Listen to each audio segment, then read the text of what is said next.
on the record here. And we have a wonderful, wonderful program for you today. Just to introduce myself, my name is Eli Saltzman. I'm a professor and director of the Gildenhorn Institute for Israel Studies at the University of Maryland at College Park. And I'm very, very happy to see all y'all today. I'm just going to describe what we're about to do today very briefly, and say that in the wake of Hamas's October 7th attack and the subsequent Israeli military campaign in the Gaza Strip, many European governments face the challenge of navigating complex geopolitical dynamics, addressing domestic pressures, and supporting a long-term sustainable resolution of the Israeli-Palestinian conflict. This online event aims to delve into the multifaceted European response to the crises, examining diplomatic efforts, humanitarian initiatives, and the role of regional stability in shaping policy decisions across the continent. Obviously, the event will also address the Israeli perspective on Europe's approach to the ongoing crisis, the way Israelis or the Israeli government sees or perceives the European role. Before introducing the first speaker, I would like to plug in a couple of other webinars we are organizing, we're holding this semester, and are designed to address different perspectives of the ongoing conflict in the Middle East. The first one is the media and the Hamas-Israel war that will take place on March 12, 6 p.m. Eastern. And another one is teaching about Israel in time of conflict that will take place on March 28, 6 p.m. Eastern time, of course. For more information and to register, please visit our website, israelstudies.umd.edu. As for the Q&A section of today's event, please type your questions and comments in the designated Q&A box, bottom of the screen, and I will try to do my best to moderate the conversation after these presentations. So without further ado, and as promised, it is my honor and pleasure to introduce the first speaker of today, Yohanna Diduch. Professor Diduch is an associate professor and the head of the Department of Israel Studies at Jagiellonian University's Institute of the Middle East and Far East. She served as the president of the European Association of Israel Studies between 2019 and 2022. And since 2021, she has been a member of the board of directors of the Association for Israel Studies as well. Her research interests lie in the area of Israeli-European studies, with particular emphasis on the analysis of public policies, including foreign policy, security policy, and energy policy. She's an author of many wonderful scientific articles and books on foreign policy and analysis, and Europeanization, oh my God, in the field of EU member states, foreign policy, as well as EU external relations. So without further ado, Yohanna will go first. She's going to speak, then I'm going to introduce the second speaker, Sharon Pardo, later on today. Yohanna, the floor is yours, my friend. Just don't forget to unmute yourself. There you go. Thank you very much. I hope everything works now. Thank you very, very, very much, Eli, for invitation. I must say, it's a great honor for me. And it's also great, or I think it's a privilege for me to speak together with Professor Sharon Pardo. And my role or my task today, I was requested to present European perspective on the Israel-Hamas war. This European perspective, one could assume that there is a European perspective, but probably it would be better or more, it would be better to say that there are European perspectives. And I will focus on three, let's say, dimensions of those perspectives. The first one is, let's say, pan-European, supranational perspective. And this is mainly represented by the EU, European Union. The second perspective is a perspective of European Union member states, which is not necessarily 100% identical, or sometimes even very different from the one that the EU supranational institutions, as the European Commission, and within the Commission, High Representative of the Union for Foreign and Security Policy, would present. And the third perspective of the third dimension of this European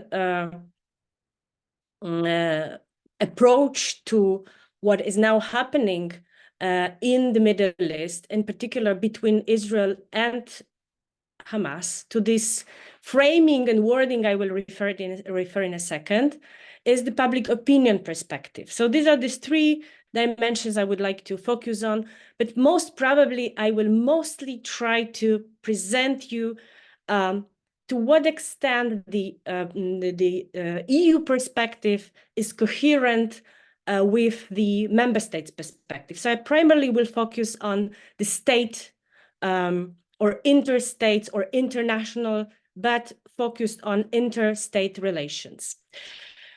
And then just before starting, I just wanted to draw your attention to something that has also somehow attracted me recently and was kind of a surprise.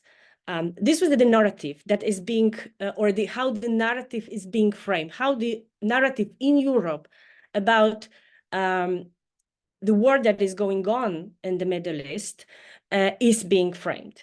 So, of course, in the mainstream debate, we would hear about the Israel-Hamas war, but it is not necessary. It is not the only way how this war is being framed. Another way is, which I think is very, very meaningful and important in terms of diplomatic struggle and also in terms of a political dynamic. This different type of framing and form of framing is that what is happening now in the Middle East is Israel's war with Palestinians. So I'm thinking about this, some kind of one could think a minor issue. I would like to conclude later on and come back when concluding my presentation. I would like to come back to it later on. So what were the immediate responses, European responses to October 7th? So one could say that everything started on October 7th. The immediate reaction of the European Union as institutions, but also European Union member states, but also European public opinion was, one could say, it would be that it was a condemnation, a strong condemnation of the Palestinian terrorism, of the Palestinian atrocities. But it was also an expression of a solidarity with Israel and emphasis of Israel's right to self-defense. As the military campaign, Israeli military campaign in Gaza was progressing and the humanitarian situation in Gaza was deteriorating, this approach of the EU member states and the European Union and the European public opinion has changed. The dynamic of this change was not the same in these three different levels. So definitely on every occasion when the European Union leaders, EU member states leaders would make any kind of statement on what is happening, they would always stress the Israel's right to self-defense. But they are also mentioning two other issues, which directly relates to the, let's say, humanitarian side of the conflict. One is the need of releasing the Israeli hostages. The second one, the European Union is calling, I would say, almost permanently or constantly for the humanitarian pauses, not the ceasefire. That's the framing is also, the wording is also important. That would allow to deliver humanitarian aid. Of course, as the situation is progressing, the European Union is having a particular or very concrete calls and demands. Eli, if I may ask for the next slide, I'll be grateful. Thank you. And this particular stance very much relies on a common position of the European Union towards the Middle Eastern peace process that to great extent relates to the resolution of the Palestinian-Israeli conflict that is inserted into a broader context of Arab-Israeli conflict. European Union position on the conflict is one of the, and most of the EU documents related to the subject, one can find, not most of, in the documents related to the subject, one can find how important, it is emphasized how important the resolution of the conflict and the peace process is for the general vision of the European foreign and security policy. And it is based on the 5 basic parameters. One is, which has a, I would say, one common denominator. This common denominator is a paradigm of a two-state solution. So the European approach assumes that the resolution of the conflict has to be based on 2 states. The Palestinian state that lives side by side with Israel. The second parameter relates to the Israeli settlement in the occupied territories. From the EU perspective, and all settlements in the occupied territories are illegal. And I'm not really sure if at the moment many Europeans would acknowledge and would be aware what is the number of the settlers living in the West Bank and East Jerusalem. I would risk assessment that most of the Europeans do not really understand what is the scale of the settlement project in the West Bank and East Jerusalem. The second parameter is the division of Jerusalem. The Jerusalem should be a capital of two states. The third parameter is a Palestinian refugee issue. EU is calling for viable, just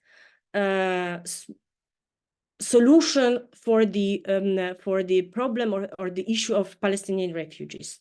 This is another thing that I guess most of the Europeans, including the European politicians, probably do not really acknowledge the number of Palestinian refugees, not necessarily recognized as refugees, but legally recognized as refugees by the UN, but those who are living, those who are eligible to be recognized as Palestinian refugees. And according to the recent estimation of the UN, the numbers are really high, because these are 3.9 million of Palestinians living in the camps in Syria, Lebanon, and Jordan. And of course, Palestinians living in the Gaza Strip and the West Bank. So European Union hopes or calls for the resolution of the Palestinian refugee issue. And then the fifth parameter is security. So in this framework, European Union is highlighting the importance of a solution that would provide not both parties with sustainable peace. And these parameters served recently also as a frame for the recently proposed 10 points roadmap proposed by Borrell, High Representative of the Union for Foreign and Security Policy, that should serve as a starting point, a plan to be negotiated between Israelis and Palestinians, and facilitated by engagement of the so-called, and as he named it, international actors. The plan of Borrell, presented in January 2024, is basically based once again on, refers to the concept of two-state solution, and it assumes that in order to make possible, it assumes that the engagement of the foreign actors is absolutely necessary for making the parties which are tied in a terrible conflict to sit together. It does not determine how the negotiations should end up, and it highlights, so the plan highlights that the final peace plan or the final peace agreement will be determined by the two parties, but still it highlights the importance of engagement of both regional actors, Arab states, and also United States, and it has an ambition to upgrade the actorness and also agency of the European Union. Please, I would like to ask for a next slide, please. The Borrell's plan is quite general. However, he made a lot of comments on behalf of the EU. Though I would dare to say that actually neither Josep Borrell nor any other EU representative, so the representative of the supranational European institutions, would not do not speak fully or do not represent the position of the member states. Something that is well known and is something that has been used by the external actors, including Israel and United States, but also Russia, China, and so on, in relations with Europe and with the European Union, is diverse approach among the member states to the key global issues, key global problems. And this applies, this challenge also applies to the issue of, or the issue of Middle Eastern peace process, Middle Eastern conflict, and in particular the conflict between the Palestinian and Israelis.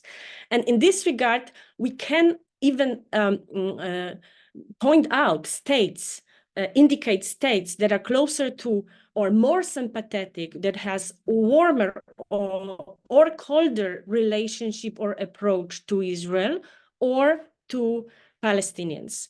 The table that you can see on the screen presents like a status quo from 2019-2020. And the table comes from the publication that was published in 2023, but not many things has changed. However, some things has changed. And I would say that the EU approach to Israel, I would ask for the next slide, please, is changing. It is not changing EU and the member states. EU approach, of course, is heavily dependent on the member states' approach. Why? Because European foreign and security policy is a policy that must be based on consensus. This is a policy where the decisions within the EU are not being taken, are not taken by in a majority or a qualified majority voting, but it is a sphere where still member states do have a veto power. So if there is no consensus, actually, there is no particular concrete policy towards anything. And this is actually the case of European approach to, at the moment, to the Palestinian-Israeli struggle and the approach and the position towards the Israeli operation in Gaza. But I will come back to it in a minute. The position of the European Union and the member states is also is also sensitive, or is a result of the public attitudes and public opinion that is changing of the European citizens. So one thing is traditional patterns of alliances, some sympathies, some relationship based on certain or framed by a certain mechanisms. This is the case of the relationship between Israel and Germany, but also on the other side, we can also say that Israel's relations with France are affected by circumstances and factors that are well known and quite long present in the environment. However, the opinions are changing, and the opinions are the state's opinions do depend on the attitudes of the public opinion. What do we see at the moment? That after the ground invasion of Israel, and when the humanitarian situation in Gaza was deteriorating, the opinion, the sympathy towards Israel among here I have on the table on the screen results of very recent public opinion polls in Western European countries. So what we clearly see that not necessarily Western Europeans are becoming more pro-Palestinians, but they are becoming less sympathetic. So that they are willing to manifest less sympathy to Israel. There is a research. There are studies already presenting proving that October past the October 7 was a moment, and immediate reaction of the European public was a moment to manifest the solidarity with Israel. But quickly after, when the Israelis started the ground operation, it was also a moment of eruption of anti-Semitism.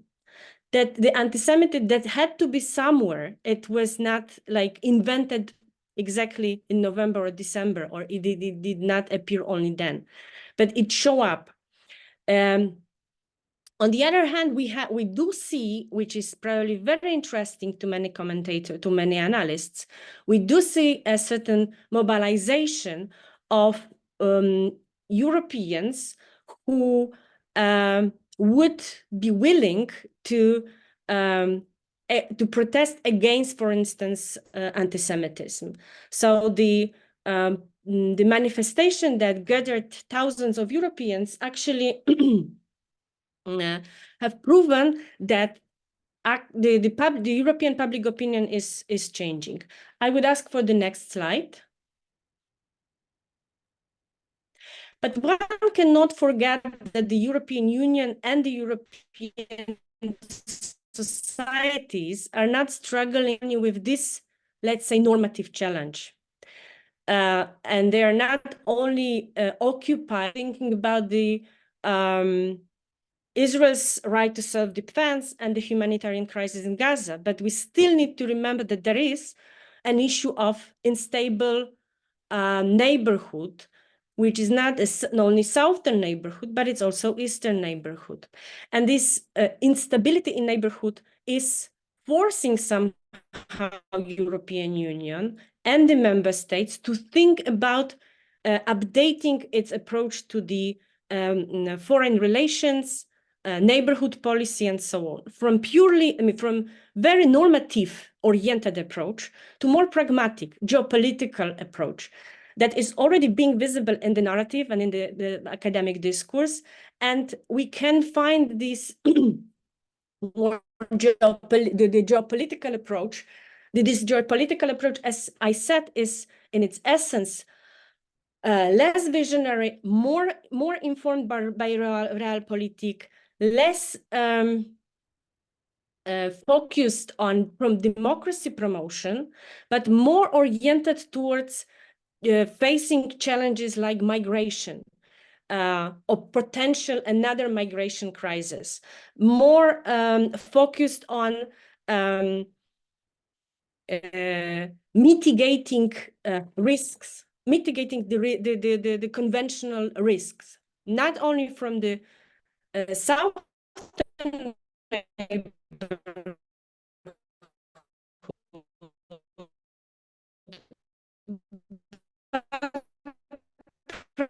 primarily from the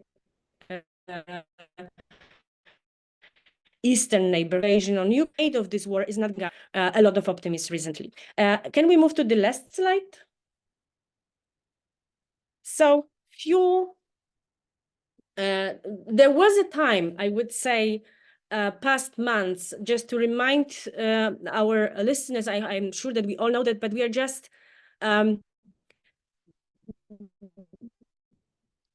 exactly 2 years ago, Russia started the invasion. And once again, the immediate solidarity, thinking about the shared responsibilities, quite promising. Later, we have seen that I don't want to say that Europeans are coming back to the business as usual, but there were certain states that were actually quite willing or happy with stepping back with the massive support or with cutting the relations with Russia. So having all of this in mind, that on one hand, European Union at the moment is not anymore convinced that it wants to be this normative power, which sometimes has been termed by scholars like Sharon a powerless actor, because repeating the same without a certain effect and engaging certain tools make European Union was losing the credibility, although it has a lot of practical operational tools like the economic relations, like the conditionality strategy. And within the conditionality strategy, it can impose sanctions, or it can give more for more, it can give less for less. This was the case. But once European Union moved a little bit towards being naive, and it started to present itself also in documents as a geopolitical player, without having a courage and consequence to pursue its agenda, it will continue to lose its agency and also credibility. I will leave the particular or concrete examples for the discussion, maybe, since I'm done with my 20 minutes, and I will pass the floor to Sharon. Thank you. Thank you so much, Johanna. Appreciate it very much. Alrighty, our next speaker today is Sharon Pardo. He is a Jean Monnet Chair ad personam in European Studies in the Department of Politics and Government at Ben-Gurion University. You can see it in his background there. Of the Negev, Pardo is the chairperson of the Simone Weil Research Center for Contemporary European Studies, the National Jean Monnet Center for Excellence at Ben-Gurion University. He served as the chairperson of the Department of Politics and Government at Ben-Gurion University between 2016 and 2018, and is currently serving as the president of the Israeli Association of International Studies. His research interests focus on the legal and political dimensions of the European Union's foreign and security policy.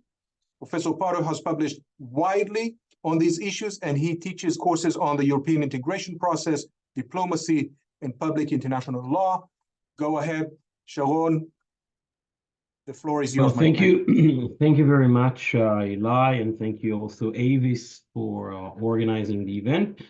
It is a real honor to be speaking to you this afternoon, and especially after my friend Joanna.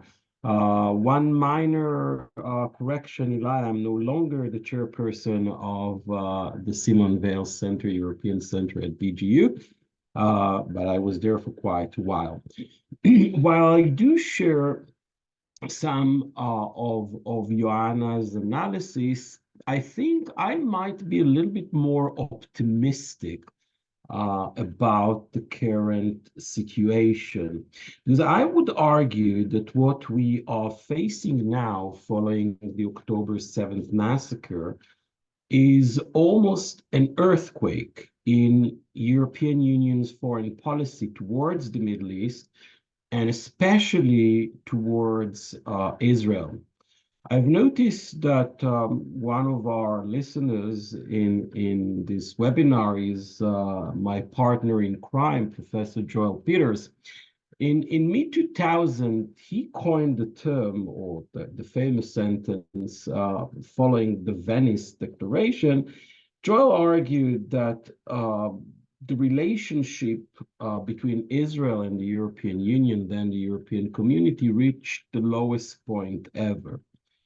Rephrasing Professor Peters' famous sentence, I would say that following the October 7th massacre, we reached a moment of great European support for Israel to the extent that we really didn't see for quite a while.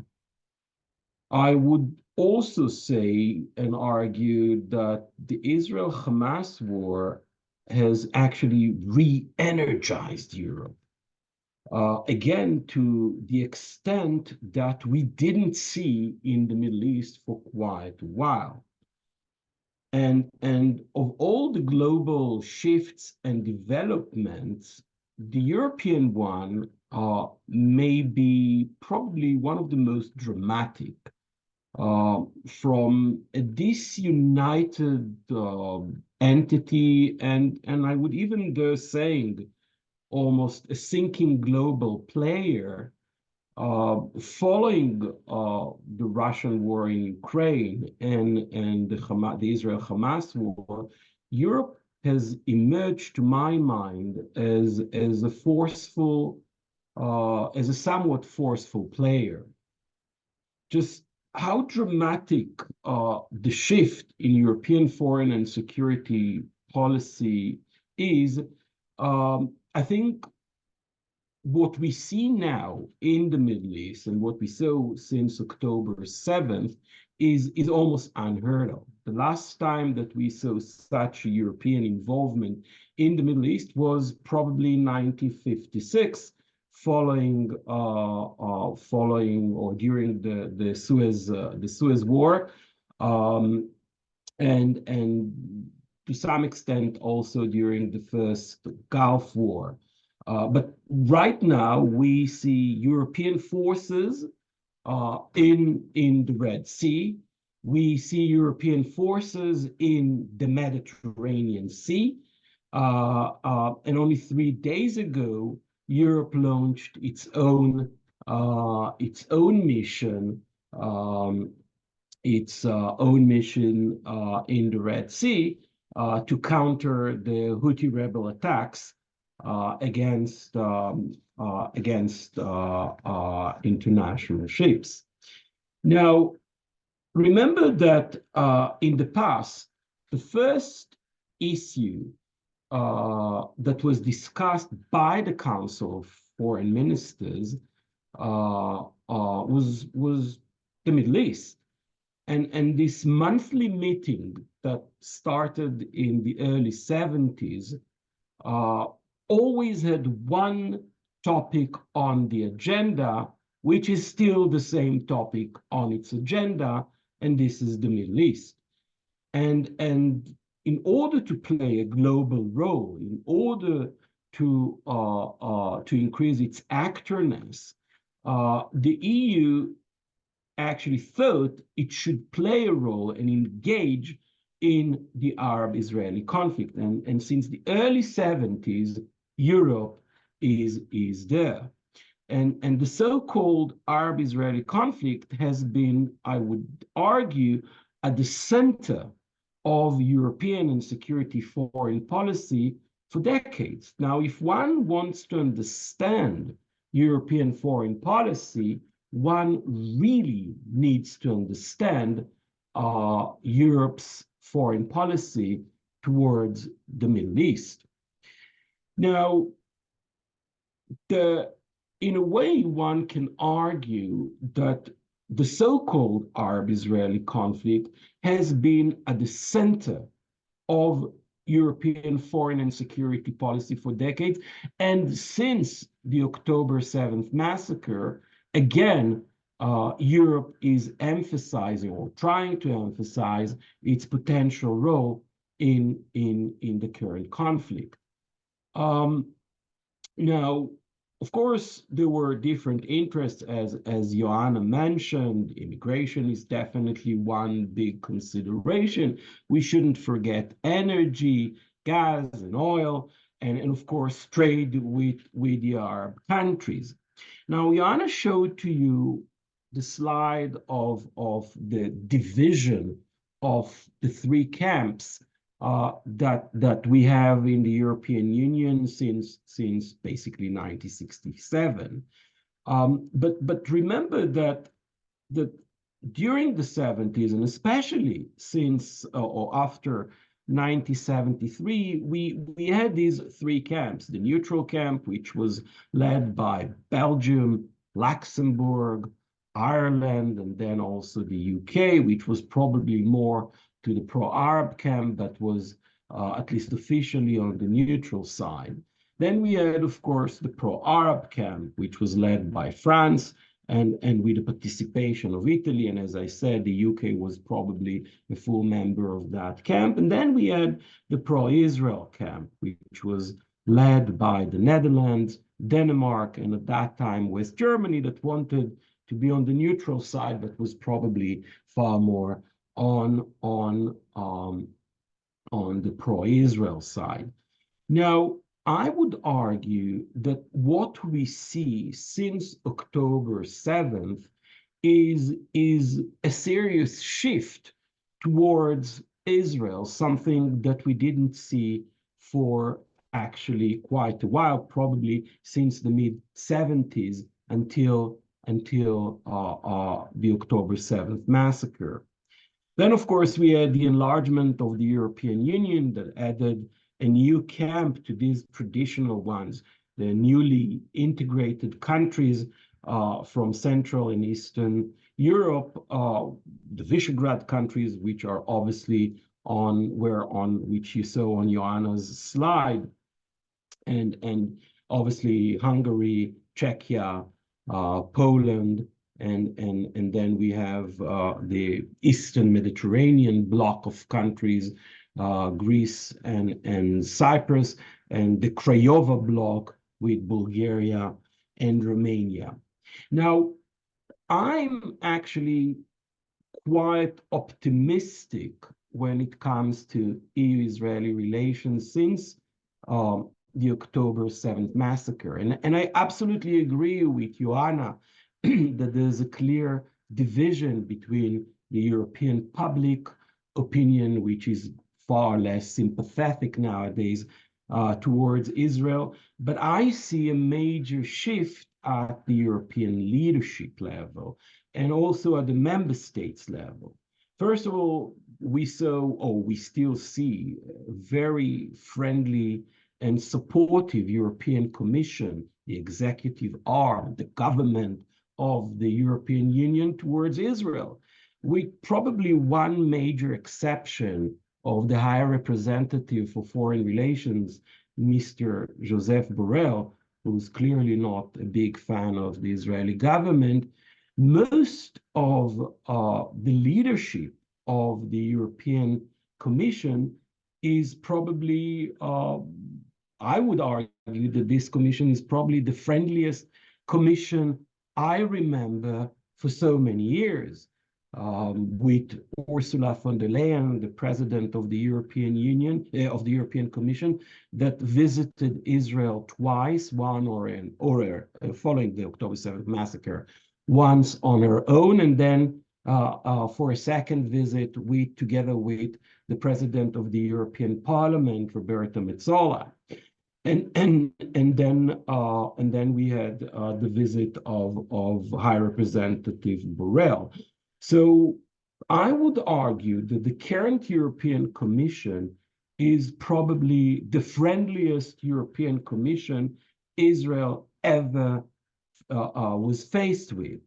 And indeed, also at the European government level and the European national member states, I see a level of support which I didn't observe for quite a while. Take France, for example, which was quite negative towards Israeli administrations for quite a while, is still quite supportive of Israel, something that we didn't see for ages. And again, there's this clear division between European leadership and European and the European publics, who are clearly less supportive. Now, an interesting case in point is the International Court of Justice case. Now, over there, we see a list of European countries that are supporting Israel in this case, which was submitted to the ICJ by South Africa. So Germany is clearly the leading country that supports Israel as a third country, as a third party in this case in The Hague, the UK, and other European countries, which are, and remember that I'm not talking about the advisory opinion that was submitted by the UN. I'm talking about the South African case, which is being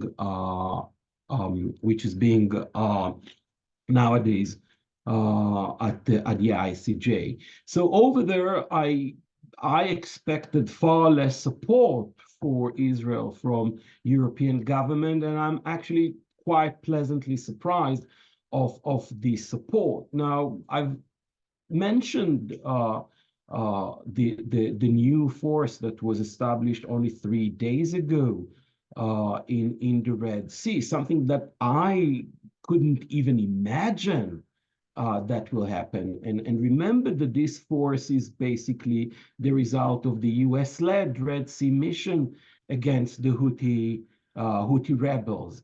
And even in the American-led force, we saw some participation of European countries such as the Netherlands. Right now, 4 countries are leading the European mission against the Houthis, something that I couldn't expect to see a year ago.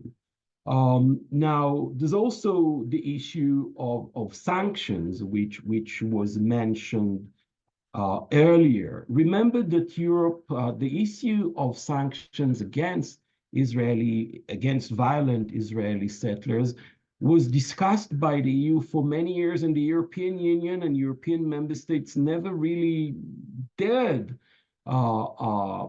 putting sanctions on Israeli settlers. Now, following the decision made by the Biden administration to put sanctions on at that time for violent Israeli settlers, only then Europe, and here I'm talking about some particular member states, the UK, France, Belgium, were the one to impose these sanctions. Remember that they even didn't dream that they will be able to impose these sanctions, but it was a reaction to the American decision. Now, while I'm actually quite optimistic on that front. The issue of anti-Semitism is yet another issue that must be discussed. It was mentioned by Joanna, but I want to touch upon it as this is the other side, the non-optimistic side of my talk. And following the October 7th massacre, Jews worldwide, and especially in Europe, found themselves facing anti-Semitism from all sides. Now, a study by the Jewish Agency and the World Zionist Organization shows that only 3 weeks into the Israel-Hamas war, there's been a dramatic 500% increase in anti-Semitic events globally compared to the same time last year. 3 weeks ago, a poll in France actually showed a 1,000% increase in anti-Semitic events in France. Now, if we go back to the first poll that I've mentioned that was conducted only 3 weeks after the war, about 1/3 of these events happened in the US, with notable numbers in European countries like France, and I've mentioned the 1,000% increase, Germany and the UK. Now, within these violent anti-Semitic incidents, within these violent anti-Semitic incidents went up by almost 350%. And surprisingly, there's been over a 1,000% increase in anti-Semitic discourse that calls for violence against Israel, Zionists, and Jews. Now, in the history of the Israeli-Palestinian conflict, whenever there is violence between Israel and Gaza, it often spills over into the streets of European cities where Jewish communities live. Now, I want to touch also upon the issue of the war in Ukraine and the Israel-Hamas war. I think that the two wars actually emphasize the new world order and Europe's role in it. Back to the two or the three hegemonic powers, the US, Russia, China, and I think now it is clear that Europe is there to support the USA. And I think that the centrality of Europe in these two wars is something that we should emphasize. Europe right now supports both Ukraine and Israel, providing weapons to these two countries, of course, together with the Americans. More than that, geographically and demographically, Europe pays, and I would argue will pay, the price financially and, of course, with refugees, which will be the result and is already the result of these two wars.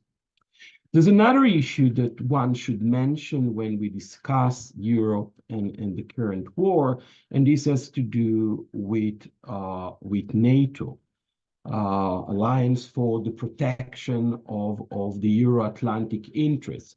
Now, what we are seeing here is with Israel, with the Israel-Hamas war, and the support of NATO allies such as France, the US, and the UK, the Netherlands, and Germany, their support of Israel is also a clear message to Ukraine. NATO does not want to accept Ukraine as a member.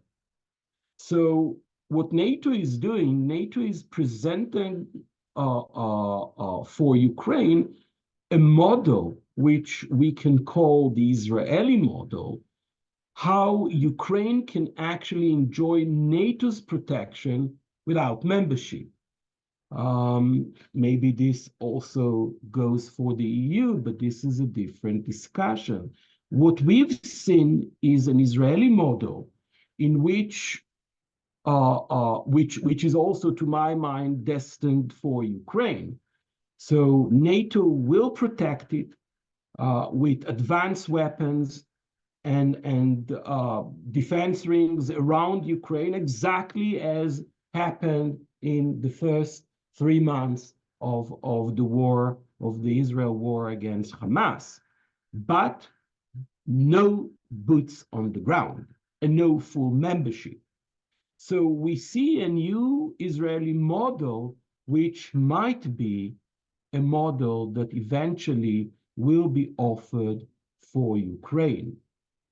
Now, as for the future, I think that we are already, and this is maybe not the future anymore, we see that Europe is already asking for a price for its support of Israel. And the price is a two-state solution and the full recognition of Palestine. I think we heard it also from Ursula von der Leyen, the president of the European Commission, which clearly said it in different words.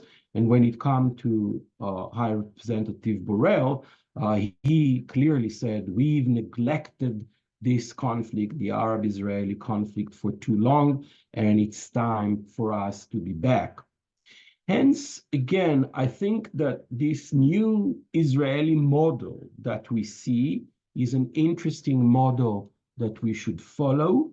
And all this leads me to the conclusion that the Gaza war, together with the Russian war in Ukraine, actually renewed Europe, revitalized Europe, and re-energized Europe to the extent that I don't remember. Now, Joanna touched upon the issue of normative power Europe, an issue which I admit that I actually like quite much. And for quite a while, I studied it and published on the topic. And I agree with Joanna that what we see nowadays is a far less normative Europe. And rather than using the term that Joanna used, the geopolitical Europe, I would simply use the good old term of realist power Europe. Welcome, realist power Europe. Thank you very much. All righty. Thank you so much, Sharon. Thank you so much, Johanna. Please, you feel free to turn on your cameras. We'll try and see if we have any questions and answers. But I'm going to take advantage of the fact that we're kind of hosting you here, and I run this show. I'm going to be a dictator for a moment, just for a moment, and say I'm going to push. Perhaps I'm going to start with Sharon. Can you talk about the Israeli response to the European response? You wrote about Euroscepticism in Israel, this intrinsic fear, hate, love relationship of sorts. Can you talk about how Israeli policymakers see the European role? Do they want it? We just, I don't know if you followed the news, but there's talks in Paris to be held in a couple of days. So it seems like France is being a venue, or serving as a venue. Is this a French thing, or is it a European Union thing? And how do the Israelis see that? Thank you. Well, thank you very much, Eli, for this question. It is actually, well, it's not surprising, but the current Israeli government tends to ignore all these developments that I've mentioned. And actually, we see a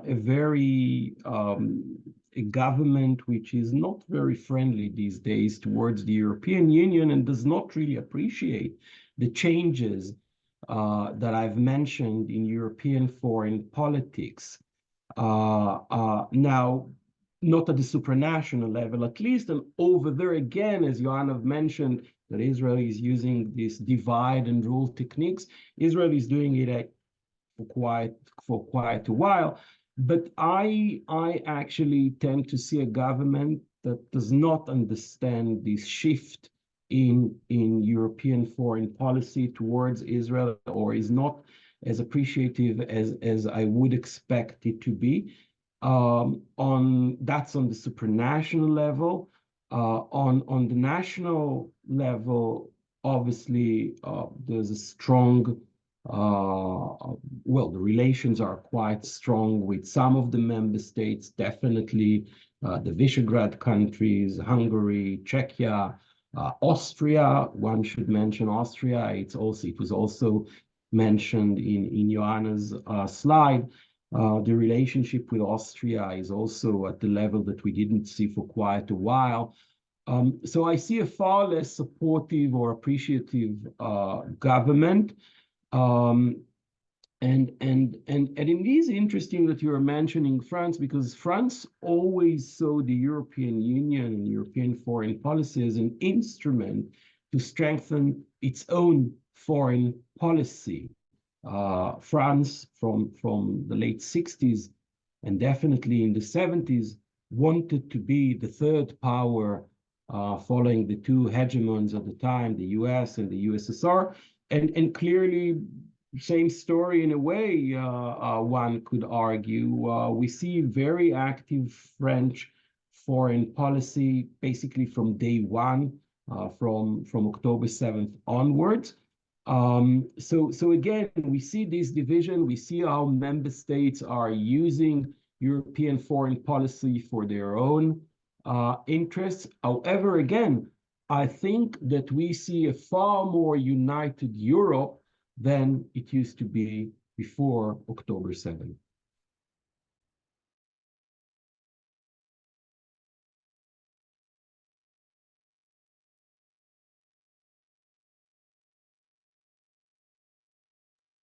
Sorry, I was muted. Sorry, my apology. I'm going to direct the next question from the audience to Johanna, with your permission.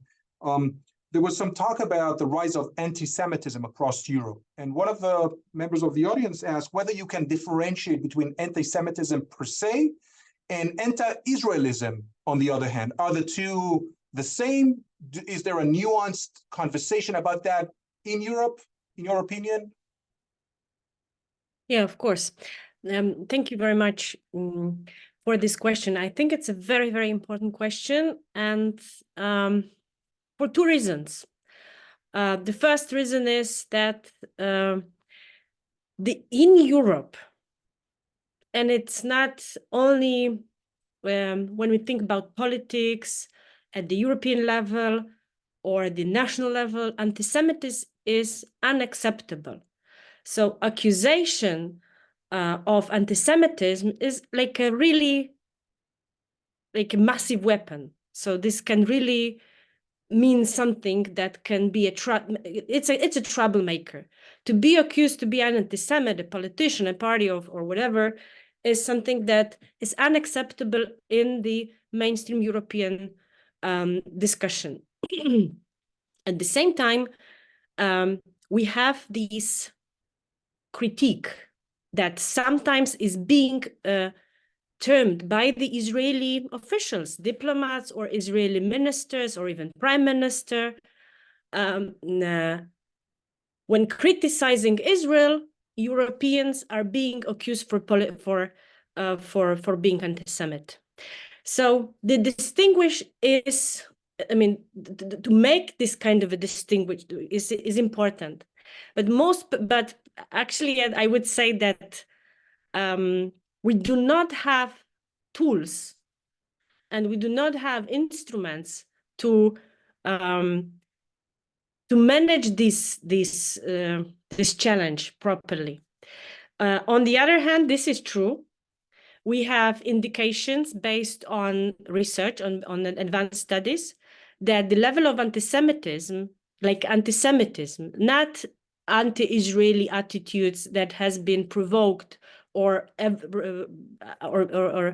provoked by the escalation of the conflict, anti-Semitism in its pure form has risen, just like Sharon said, and this was just the situation in the Middle East was an occasion to release that and so I see also in that respect, I would be quite optimistic. We see that the reactions of the civil society organizations, NGOs, governments, supranational institution is very definite, and there is no space and no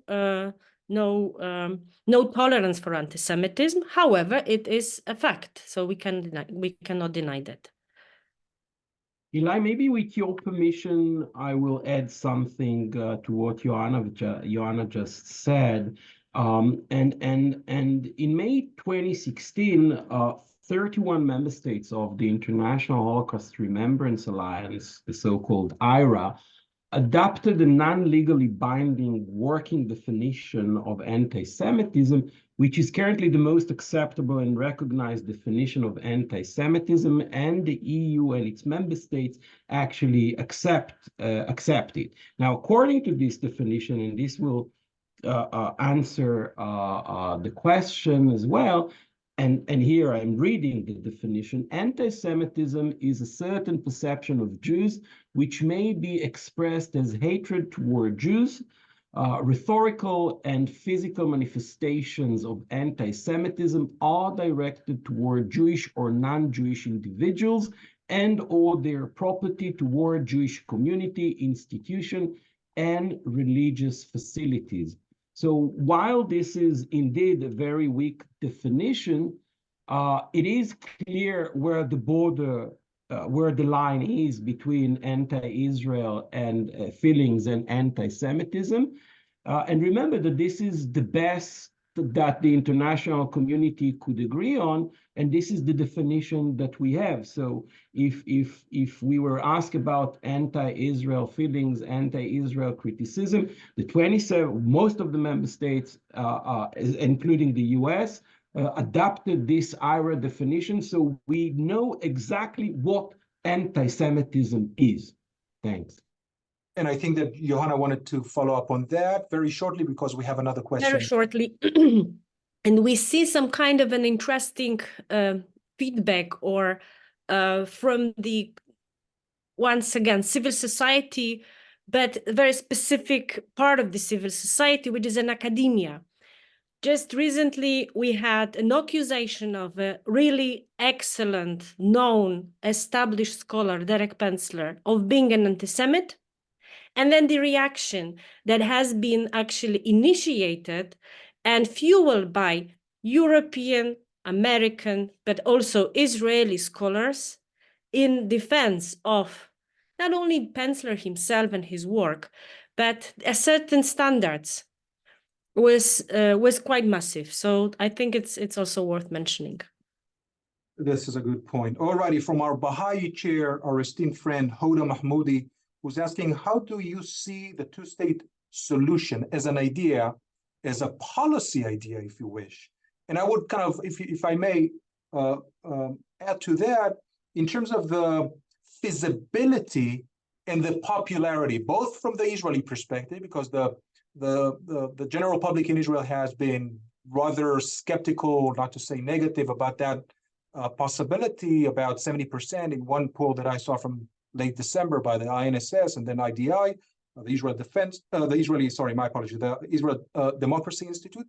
So how feasible is it, both from the Israeli side and from the European side, granted that they see that as perhaps a key element in their policy? We'll start with Sharon Pardo with your permission. Well, I was hoping that Joanna will take it first. Well, I'll try to answer you actually from a European perspective rather than from an Israeli perspective. I think, as I said, that this level of support that we see, definitely at the supranational level, and again, with the exception of High Representative Borrell, has a price. And the price is a two-state solution as a vision and the full recognition of the state of Palestine. And this is payday, and we already see it on the ground. The UK already announced more than a week ago, like 10 days ago, that it is considering full recognition of the state of Palestine. Remember that we already have some member states, definitely the Eastern European countries, that already recognize Palestine. That was after the Tunis Declaration of the 80s. So these countries are already recognizing Palestine. I think this is the direction that the European Union will take the lead on. Joanna, over to you.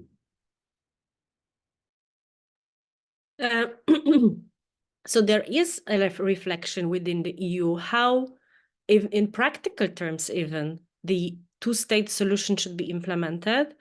And without going into details, I would recommend strongly, and I will post. I mean, I will make a note on the chat to everyone. Hopefully, it's going to be shared on a very detailed, condensed but detailed comment of SWP. This is Stiftung Wissenschaft und Politik, a German public think tank. Quite, I would say, comparing to other similar institutions, quite powerful and influential, and that has a direct, like, linkages with really decision makers, has published on the February 4th, 2024, a comment written by Muriel Asseburg. So again, an icon of German Middle Eastern analysts. And there you have a certain very concrete proposals, how the two-state solution should be implemented. And she suggests exactly how it should be governed, who should be in terms of exactly what kind of forces, that it shouldn't be Hamas, but it also shouldn't be anyone directly or indirectly engaged in October 7 atrocities. It should be reshuffled Palestinian Authority, but seriously, there must be measures that would somehow mitigate the risk of one of the most important concerns of the European Union, which is fighting the corruption and making the governance more efficient. And she mentions exactly the institutional tools that EU can offer, including the border management and so on and so forth. So there is this reflection on the European side, how the two-state solution can be implemented. But on the other side, I would dare to comment or to share with you two observations that I have from past weeks. Still in January, I was in Oxford, and Oxford University launched a series of lectures in this semester, ongoing semester. And the lectures are being given on a daily regular basis, given by Israelis on the Israeli perspective on the conflict. And I attended three, and all three speakers were mentioning or were saying that Israelis and Palestinians at the moment are unable to settle or to sit around one table, so they need assistance. Some were saying that it is needed that the European international community will propose something, but quite strongly, let's say. But on the other hand, we hear the we receive the information from the Israeli official side, the governmental side, and it seems that Israeli government at the moment is unwilling to accept the two-state solution issue. And one final comment: I've heard from the EU diplomats in 2022. That there is another possible scenario, which is a federation, functional, not the two-state solution, but one-state solution based on a functional federation, something like this. But it has never been officially, of course, it hasn't been officially promoted, but it existed also on Brussels corridors. All righty, thank you so much. Our colleague here, Paul Sham, has been working on kind of the conversation about confederation and so on and so forth. So a shout out to one of my students who's attending the talk, and he has a wonderful question. What are the tools available to the European Union to make its voice more influential, more impactful on Israeli policymakers, right? If Israelis are kind of unfazed, unimpressed in a way by the European Union's commitment to a two-state solution, what can the European Union, my apologies, what can it do to change Israeli policy? Let's start with Sharon, and then we'll move to Johanna if she wants to respond to that as well. Well, thank you. You know, I'm not a big believer of negative conditionality. And actually, I am a big believer of positive conditionality. And positive conditionality in the European Union's case are its sweet carrots. And Europe has some very sweet carrots to offer to Israel, from membership minus negotiations to full membership. I'm not saying, bear in mind that I'm talking about negotiations, not necessarily full membership. And some trade and other financial carrots. There was an offer in 2013, which was called the Privileged Partnership offer on the table, which was never really discussed by the Israelis nor the Palestinians, by the way, because this was a joint offer.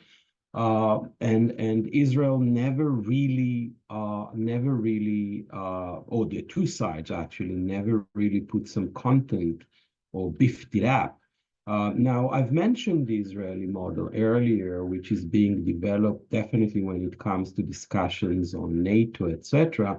And I think the Israeli model can be an interesting concept that should be developed also on the EU level, whether this will be the answer to Ukraine's aspiration, or to the Turkish aspirations. That's a different question. But I think that it's time to discuss an Israeli model, what such a model should include. And again, I'm a big believer in positive conditionality. And when it comes to positive conditionality, the EU has some very sweet carrots. Johanna, go ahead if you wish to respond or to add to that. That's fine. If not, I have one last question. We have about a minute to go. Yeah, I'll try to keep it short, but let me be provocative. I don't think that Israelis do really need the carrots.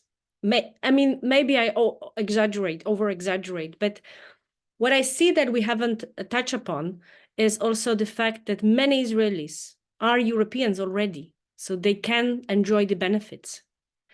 What kind of benefits? So they can invest, they can make businesses, they can study, they can travel, and so on and so forth.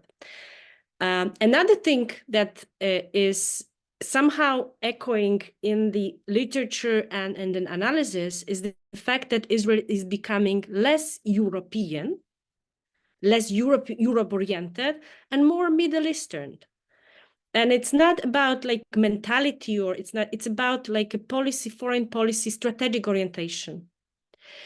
And I don't know to what extent it depends on the leadership in Israel and on Netanyahu and then his coalition partners and so on and so forth, if it's going to change, if the coalition will change. You know, we have in Poland shift, or we had a shift, and it's continuing. So sometimes the leadership changes in the leadership make a big change in country's orientation.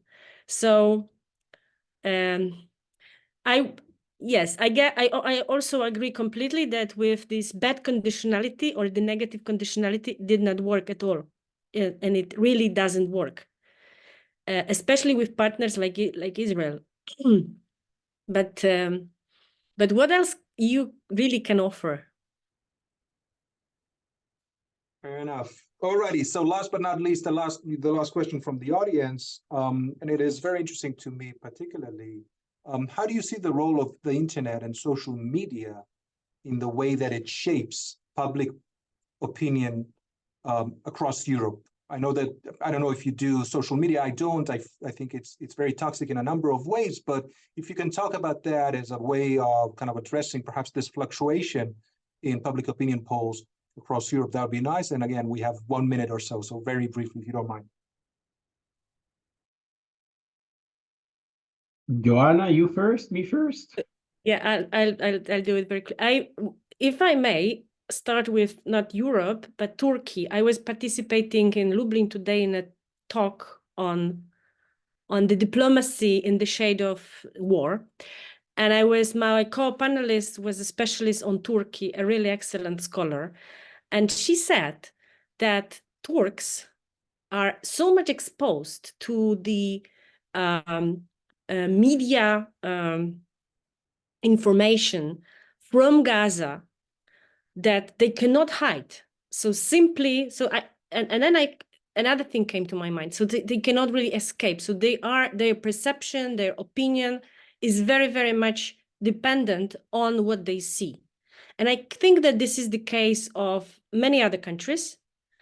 On the other side, so everything depends what kind of message we will easily get from the media that we use.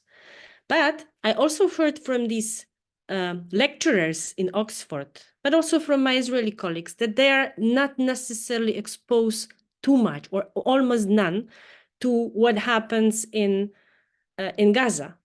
So the assessment of the situation is tremendously different. So we create our views based on completely different information. Yes, it's true. We have a right. We have an access to media, but still having an access to media possess a certain risk.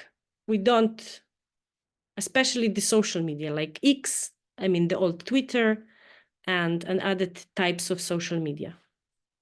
Sharon Pardo, last word. Well, I'll just mention that, just a year ago, together with a colleague of mine at BGU, we established a new center, which we call the Center for the Study of Digital Politics and Strategy. The guy is a computer scientist, of course. And together with Dr. Oren Tsur, in this new center, which is an interdisciplinary research center, we actually focus on the weaponization of social media by nation states and by emerging threats to social and political institutions and entities in this interconnected world. And this is exactly what we study. We study and address an area of social online phenomena ranging from election interference to the proliferation of hate speech. And since October 7th, we are really concentrating on hate speech, as well as a polarization of the online discourse. And unfortunately, I can report to you that the situation is not very positive. Well, on that positive note, I would like to once again plug, because this was the last question, to plug again this idea or the announcement about the webinar that we're organizing, the media and the Israel-Hamas War, on March 12, 6 p.m. Eastern. So that said, thank you so much, Johanna Diduch. Thank you so much, Sharon Pardo, for participating, for sharing your insight. Thank you so much, Avis Kohlman, for your organizational administrative assistance in the background. It is extremely, extremely appreciated and extremely effective as far as we are concerned. I want to thank the audience for participating, once again, the speakers for speaking, and I look forward to seeing all you all again, one way or another, on campus, online, in Budapest, in Lublin, or anywhere else for that matter. Thank you so much for coming today. Thank you so much.